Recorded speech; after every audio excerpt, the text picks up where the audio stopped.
Yo, what's up? May tanong lang ako. May ano lang ako dito.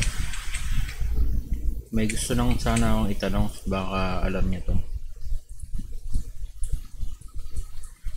Para saan ba tong mga ganito? May iba pa bang pinagagamitan nito?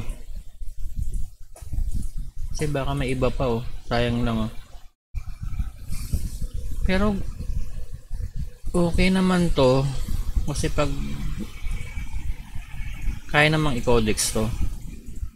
Itong mga ganito. Kahit tong i-codex. Hindi ko lang alam kung may iba pang paggagamitan ito eh. Baka may iba pang importante. Pero wala namang ibang nakalagay.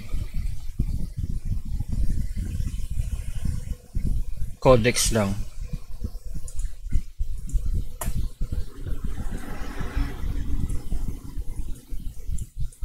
Hindi ko lang alam, baka mayroon pang pwedeng paggamitan niya ng iba. Ito goods to. Okay naman pala yung mga pinangko-codex. Nilalagyan nito, pwedeng i-codex.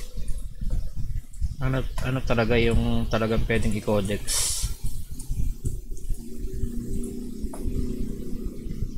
Oh, pwedeng i-codex. Sayang, ito sayang.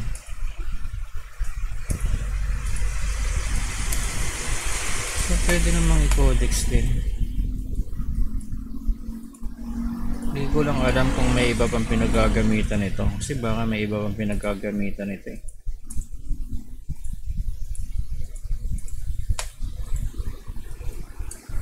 So yun lang yung tanong ko.